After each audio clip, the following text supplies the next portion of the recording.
All right. Okay, highs and lows. Do we have both shoals or just one shoal? Although it says shoals, so I'm assuming it's both. we're hold on. Sorry.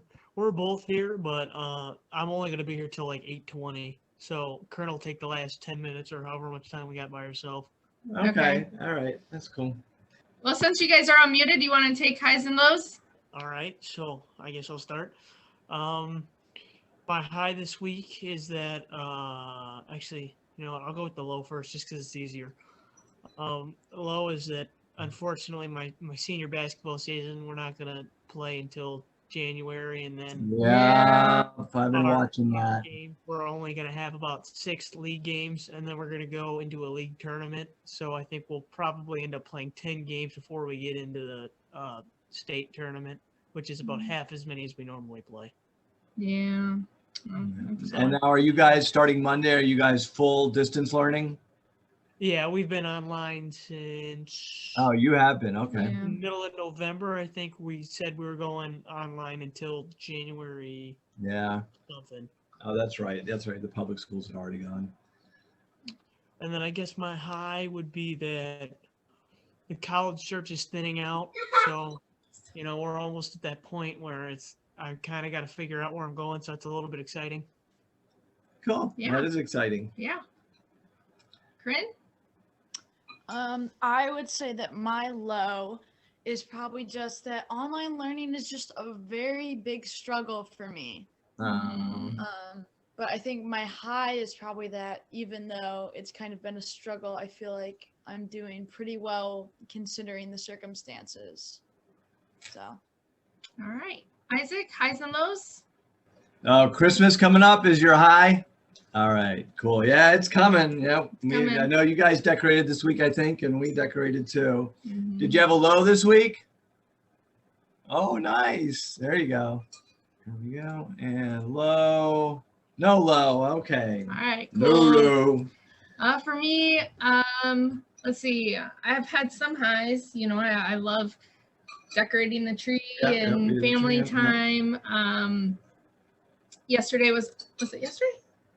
Yesterday was Sammy's birthday. Yep. And so we got to celebrate with her. And I have this tradition that I always take the girls out for dinner, just me and the birthday girl. And so that was fun. And Lo, nieces had a rough week trying to get back to doing school after a break. So it's been a little rough. Yep. So yeah, it's kind of the same high for me. Doing the Christmas stuff was fun this week. And of course, Thanksgiving was great. Yeah. So that was last week, and we weren't here.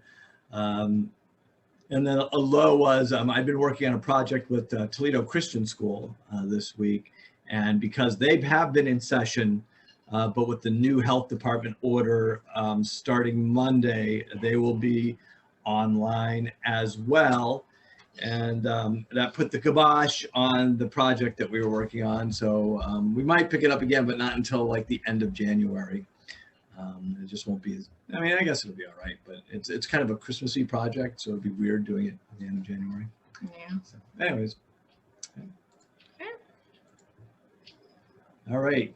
Keywords for today. Was there a title? Did we kind of skip over the title? We did. It's always at the beginning. Yeah, so it was at the beginning. If you didn't see it, just in case, we are talking about Moses. This is really part 1. Next week will be part 2. Yep. And so keywords are cries, urgent pleas for help or protests of regret, call, what God asks someone to do, injustice, the violation of another's rights or of what is right, lack of justice, plague, any large-scale calamity. Any large-scale calamity. I don't know if I describe it, because I wouldn't consider an earthquake. I mean, that's a large-scale calamity. I wouldn't call it a plague. I don't know what separates a plague, but a plague I usually think of, I don't know. Passover, a Jewish festival commemorating the deliverance of their people from slavery in Egypt, and even more specifically, I would go more specific than that, it celebrates literally the passing over of the angel of death when all the firstborn of Egypt, they were slain, and the Jewish firstborns were not. Deliverance, the act of releasing or rescuing. So there we go. All right. So we are going to do a responsive prayer. You don't have to unmute yourself. So just Miss Alana will lead the group and I will do the leader. So, all right. Release us from bondage, O Lord. Release us. Release us from the bondage of sin and death, O Lord. Release us. Release us from the bondage of selfishness and putting ourselves first. Release us. Release us from ignoring our neighbors in need. Release us. Release us from all the things that bind us. Release us. Amen. Amen. All right. So we did a video last week. Not sure if you guys were able to watch it yet or not, but we talked about Joseph. Yep. So we talked about Joseph. Joseph gets sold into slavery by his brothers who were jealous. There's the whole coat of many colors, several dreams, both Joseph and then Pharaoh. And Joseph, God is with him everywhere he goes, even in prison. And eventually he ends up explaining Pharaoh's dreams to him. And so Pharaoh puts him in charge of everything. So they have 7 years of plenty. And then the famine starts. When the famine starts, Joseph's family back in Canaan, they have no food. So they hoof it, the brothers hoof it over to Egypt. Surprise, surprise, Joseph is there. Joseph puts them through a lot of trouble, I guess, to kind of test them and see where they're at. And in the end, Joseph reveals himself to his brothers and explains that God had a plan all the time. And then the whole family, they go back and get his father and the entire family, and they all come to Egypt. And interestingly enough, it's in this period from Joseph to Moses, which is about 400 years. So there's a 400-year gap in our record. So we don't know a lot about what happened in those 400 years. But what we do know is in those 400 years, the family that came to Egypt has become the nation that is Israel. And so that's kind of where we pick it up. They've gotten really big and really scary. And so the Egyptians aren't sure what to do, but here we go. So Joseph, his brothers, and all the people of that generation died, but the Israelites had many children, and their numbers grew until the country of Egypt was filled with them. Then a new king began to rule Egypt. He did not know Joseph. This king said to his people, "Hey, look at the Israelites. There are just too many of them, and they are stronger than we are. We must make plans to stop them from growing stronger."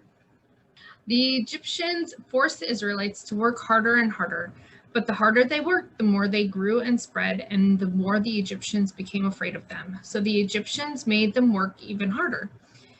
They made life hard for the Israelites. They forced the Israelites to work hard. I guess they really had to work hard, said a lot of times, at making bricks and mortar and to work hard in the fields. The Egyptians showed no mercy in all the hard work they did.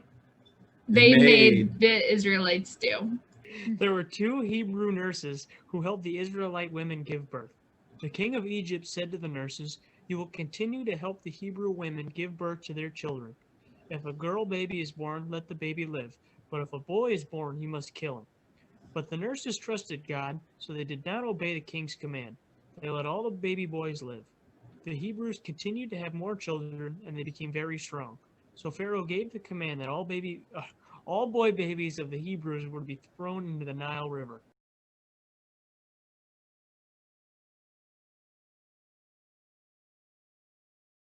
All right. In this story, there are 3 women who play important roles: Moses' mother, Moses' sister, and Pharaoh's daughter. Which one do you think showed the most courage? I think that me and Corinne have come to the agreement that Moses' mother, only because, she risked, giving up her son and, being caught with that would have been a no-no. Yeah, yeah, for sure. Yeah, definitely. And probably with not only in the baby's death, but quite possibly in her own. Yep. So Moses was 3 months old when he was put in the basket. Miriam, Moses' sister, stayed and watched to see what would happen to the baby. It was, in fact, Pharaoh's daughter that found Moses in the river. Moses' sister was there when it happened, and so was in a position to walk up to the Pharaoh's daughter.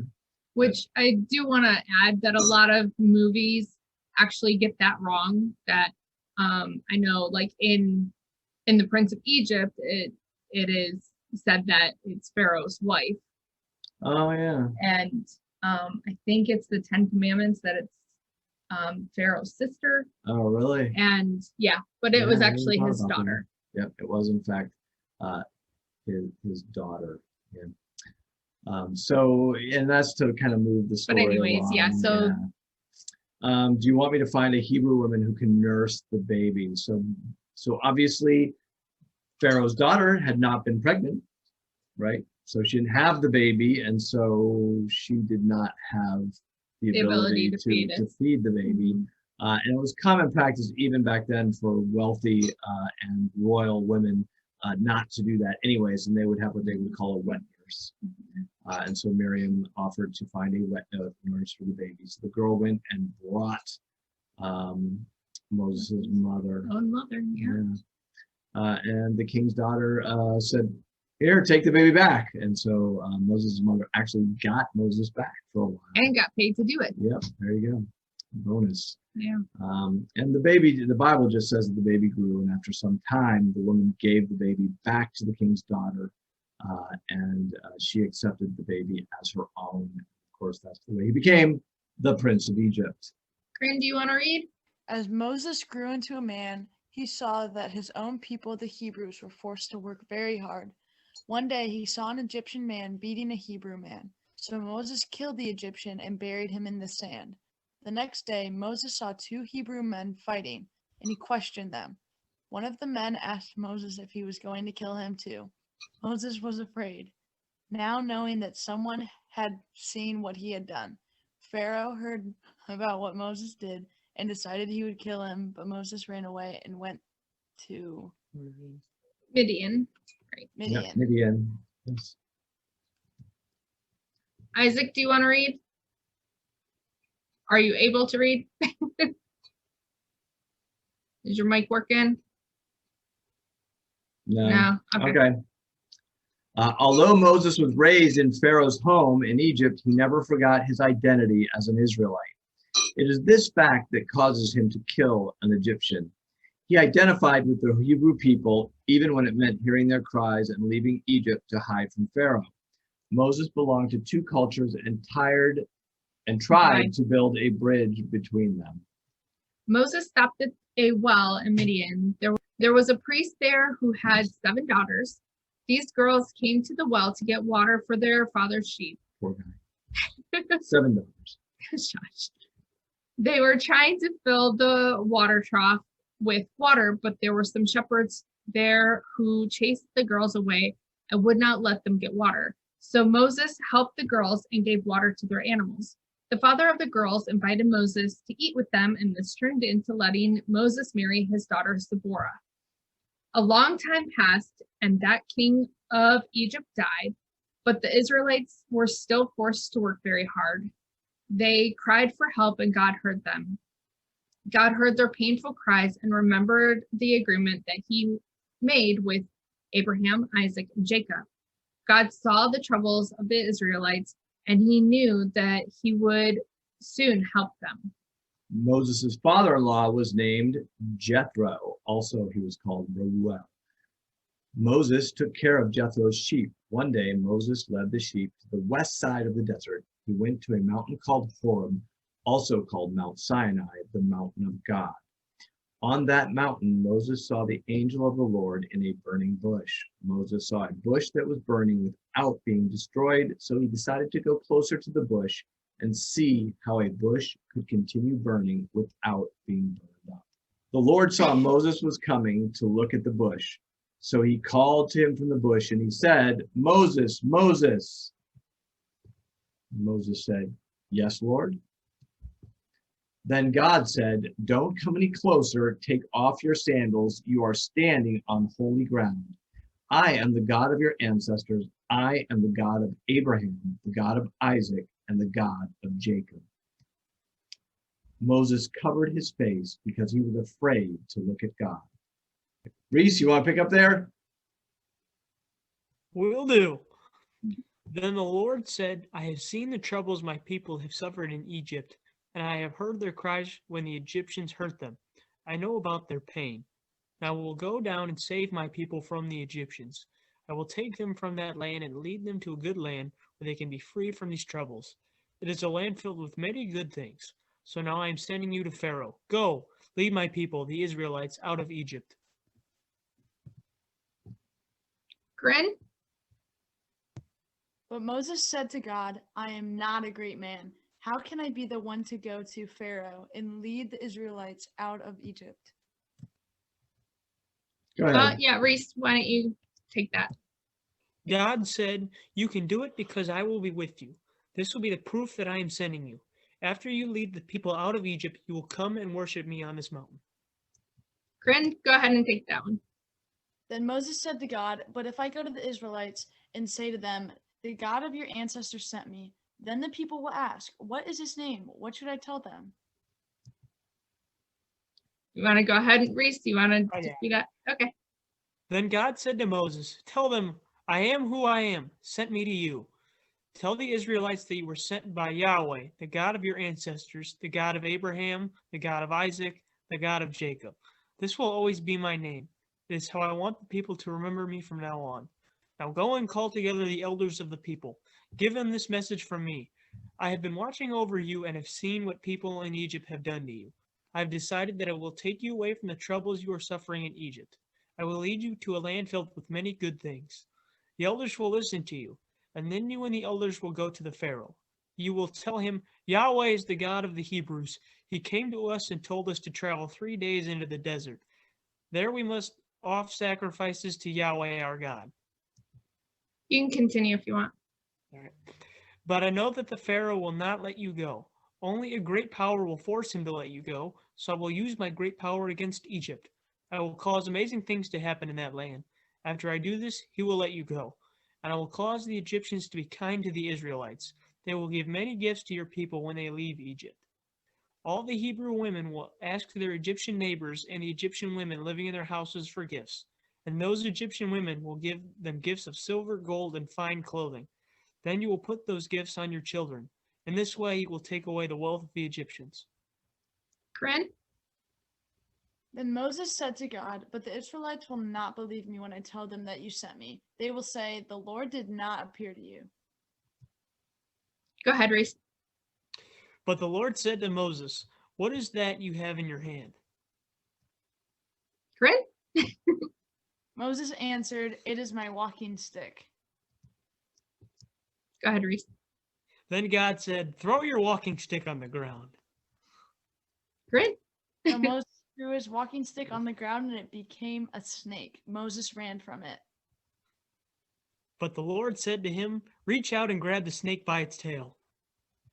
I've always wanted to do that.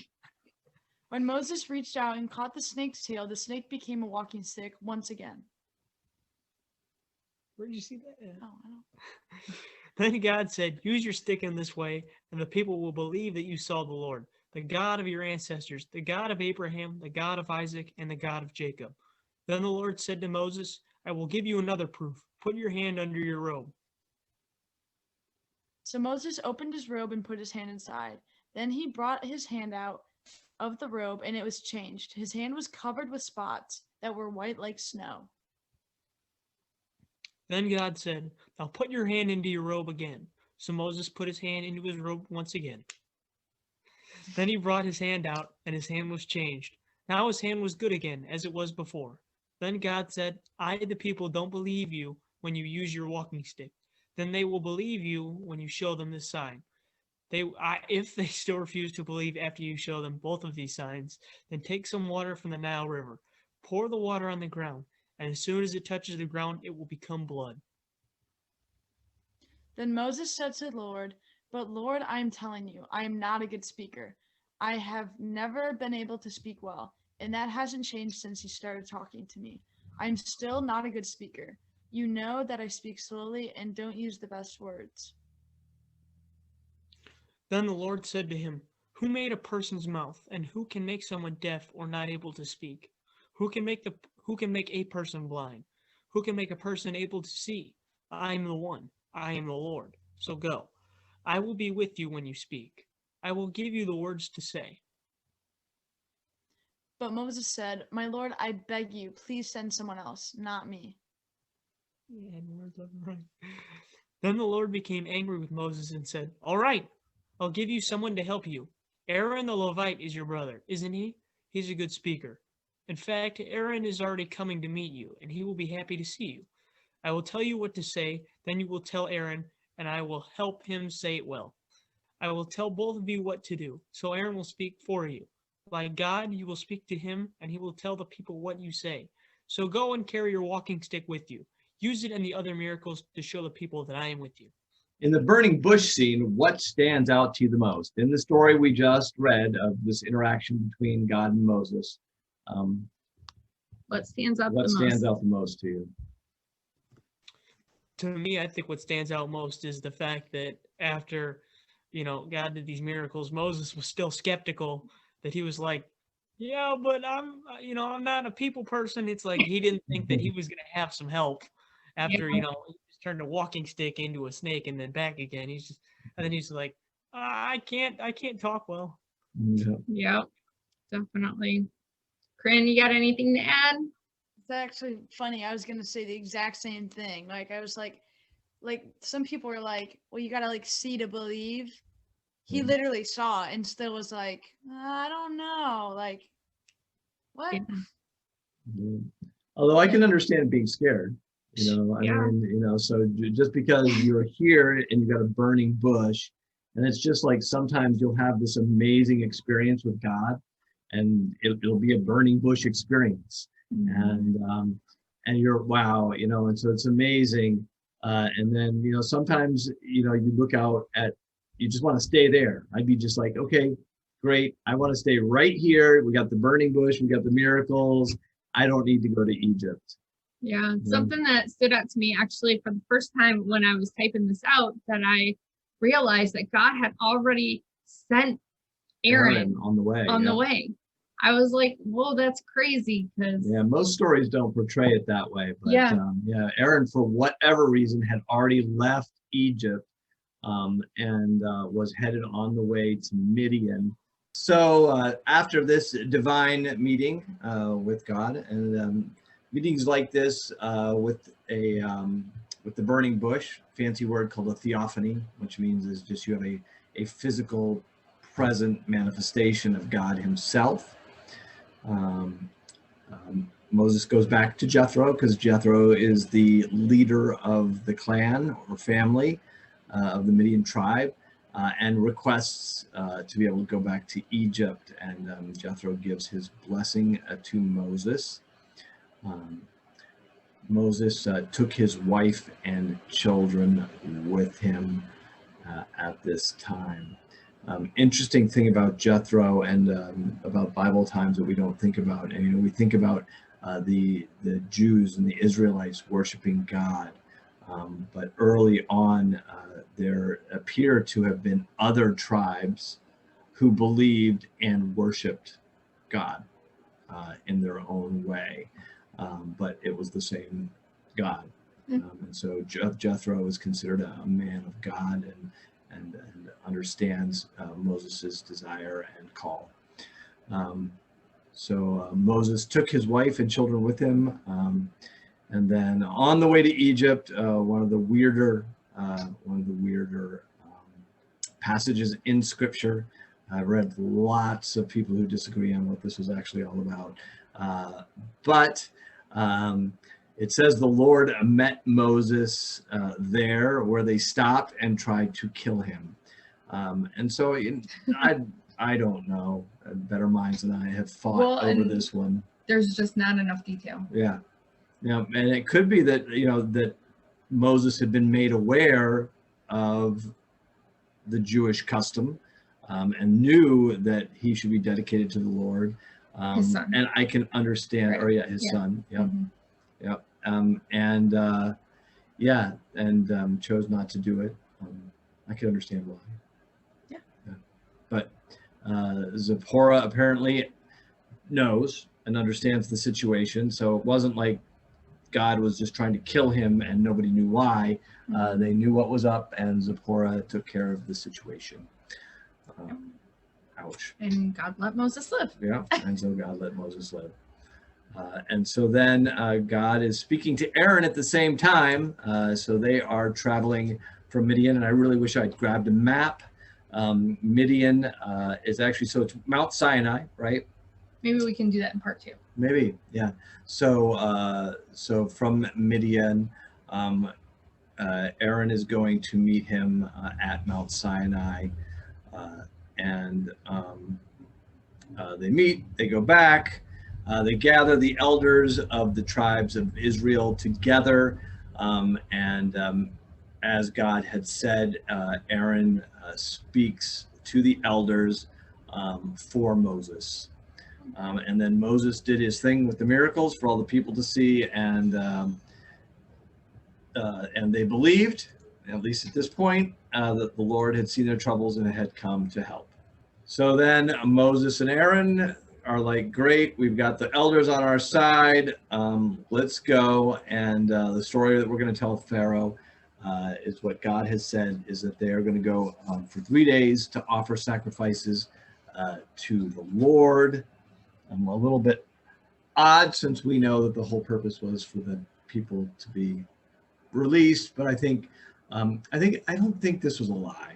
I've heard it said, well, why did God tell Moses and Aaron to lie? I don't think this was a lie. I think they would have done this, but God knew that Pharaoh wasn't going to let them go, and so God was precipitating a crisis.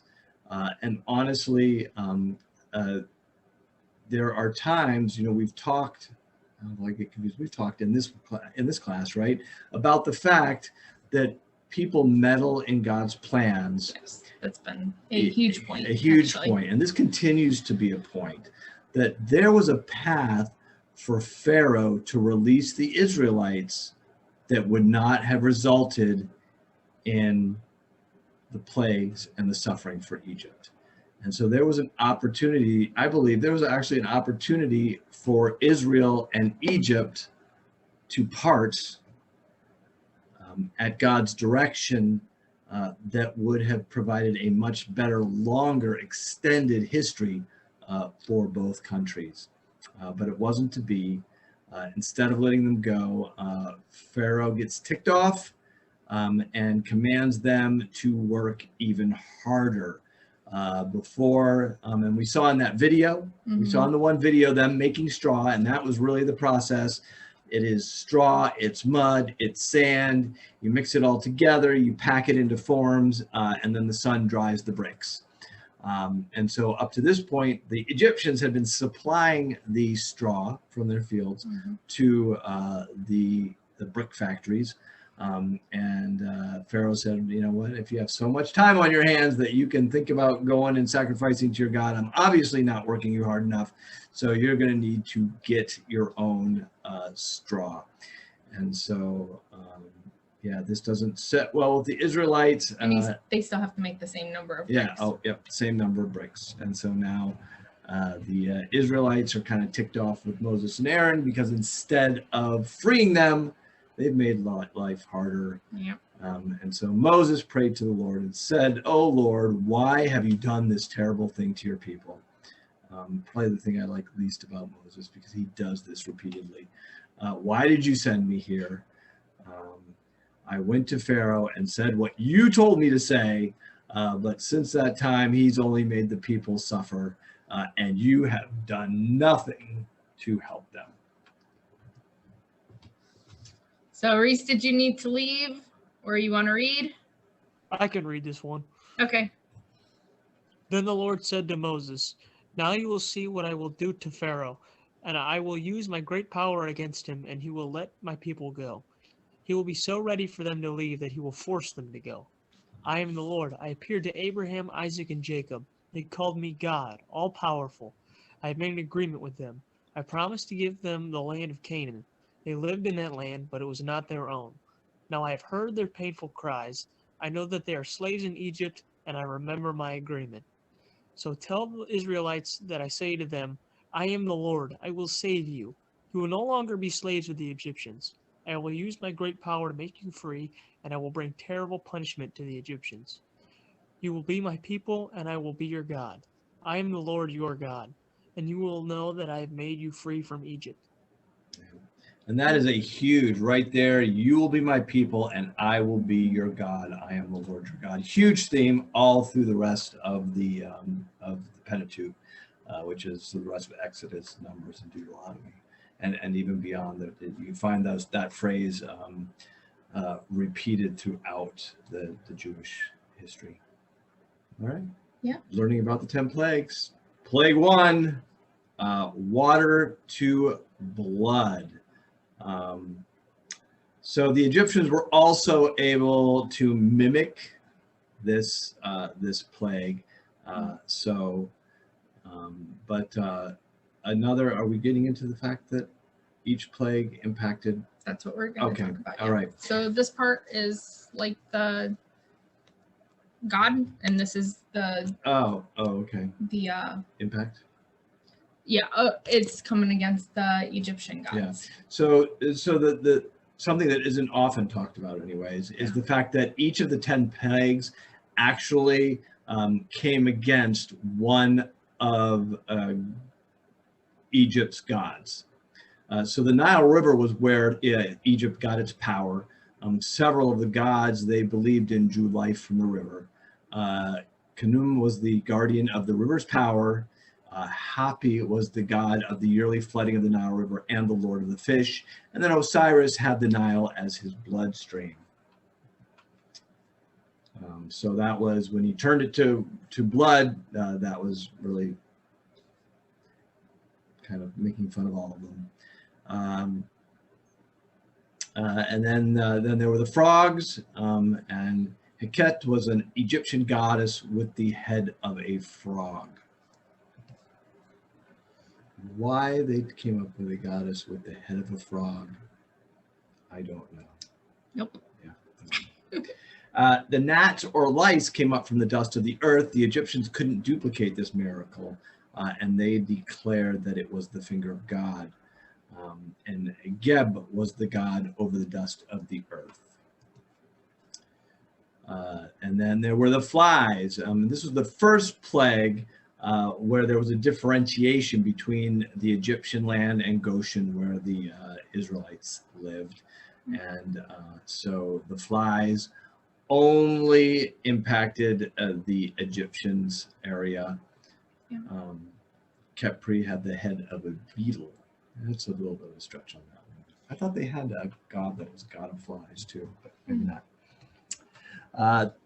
And then the cattle were sick, and Hathor was a fertility goddess who was often depicted with the head or horns of a bull, and also figures prominently in the Stargate series of shows.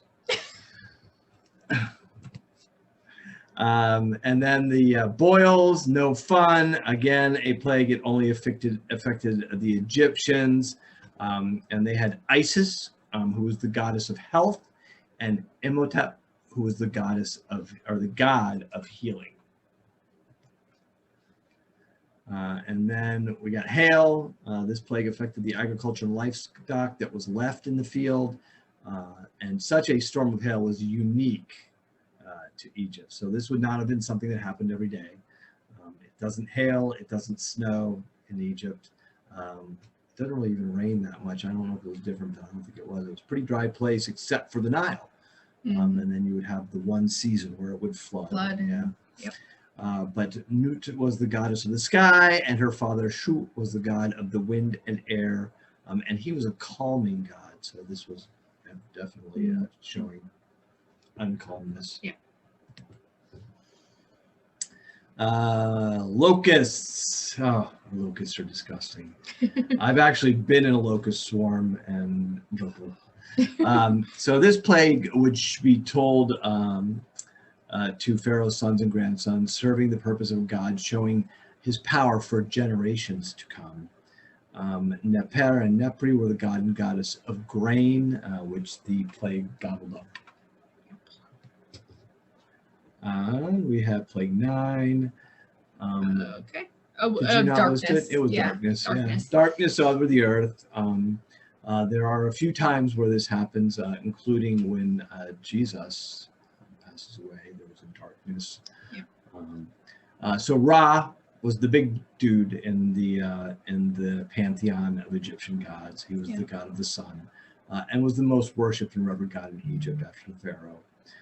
God showed that he had power even over the mightiest of the Egyptian gods. Death of the firstborn, we get to the big one. So after each, and something we're kind of glossing over, is between each of these plagues, Moses returns to Pharaoh each time. Yep, and a couple times Pharaoh wavers a little bit, but then he's like, "Yeah, nope, not going to do it." And so this is where the Passover comes. Am I jumping the gun if I talk about Passover? I don't think so. We kind of glossed over it. Yeah. So Moses, God speaks to Moses and he tells them what to do, and so many of the Hasidic and more conservative Jews practice this today, of the blood on the doorposts, and it is one of the first real demonstrations of blood having redemptive power. And so the Jews are instructed to kill a lamb, a faultless lamb, and take the blood and paint it on the doors. And then that would cause the angel of death, which would be sent to the Egyptians to pass over them over the course of a night.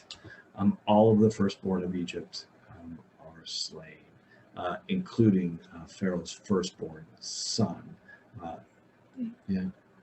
Pharaoh let the Israelites go after his firstborn son dies. Then, as predicted, the Israelites went to their neighbors and asked for clothing and things made from silver and gold. The Lord caused the Egyptians to be kind to the Israelites. So the Egyptians gave their riches to the Israelites, just like God had told Moses from the burning bush. There were about 600,000 men, not counting the small boys.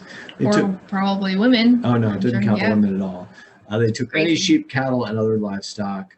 The Israelites had lived in Egypt for 430 years, and so you figure that is 5 or 6 generations. Genesis 15:30 says, "Then the Lord said to Abram, you should know this, your descendants will live in a country that is not their own. There will be strangers there. The people will make them slaves and be cruel to them for 400 years." And so God's prediction to our prophecy to Abraham comes true. And in that 400 years, though, a huge theme is that the Jews came into Egypt as a family, and they left Egypt as a nation.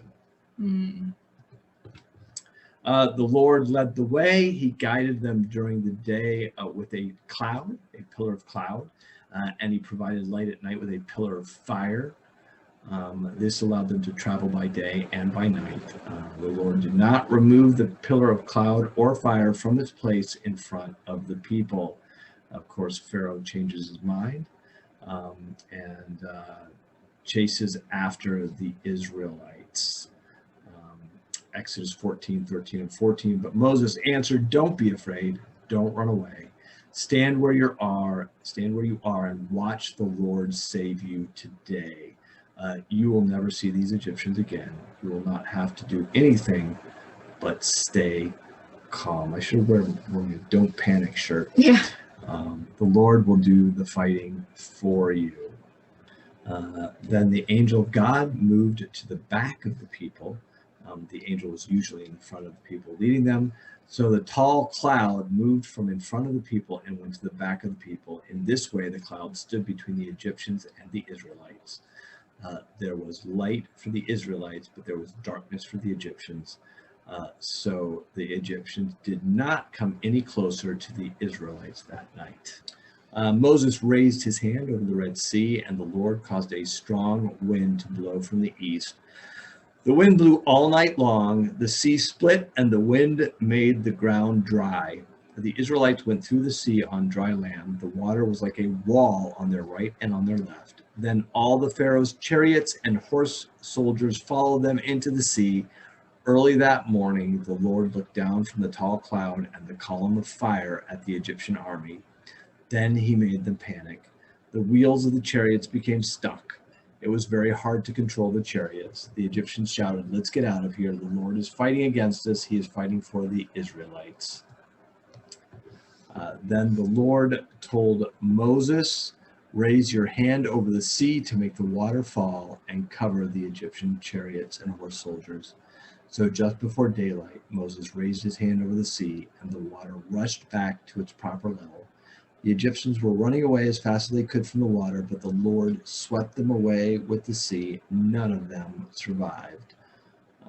But the Israelites crossed the sea on dry land.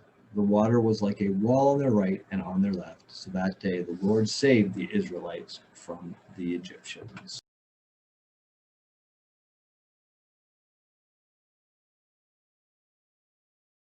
Where have you seen with your own eyes that God cares about people who are suffering and is working through people to help them? This is like a really kind of hard question. I think just like through other people, like I mean, you can see like anyone you look at, I'm sure has suffered through something, and that like has kind of gone through something. And I think that God is definitely helping everyone right now. Yeah, right now, yeah, for sure. So many people sick. Yeah. Well, and I mean, I've just been like thinking throughout my life, because I mean, as you get older and you become an adult, you obviously have a lot more things that happen to you. But I think even in my teen years, I mean, I think sometimes God allows us to go through hard times so that we can be there to encourage other people while they're going through their own stuff. Yeah, for sure. All right. Closing prayer. Lord, you rescued your people Israel and led them through the Red Sea. Lord, you rescued us from sin and death and led us through the waters of baptism. You sent Moses to lead the people of slavery. You sent your son to lead us out of sin. For all you have done, we thank you. Thank you, Lord. Amen. Amen. All right. So, yeah. All right. So well, we'll see you next week. Yep. Hopefully. See you next week For part 2 of Moses. Moses part 2. Yep. All righty. Bye. Bye.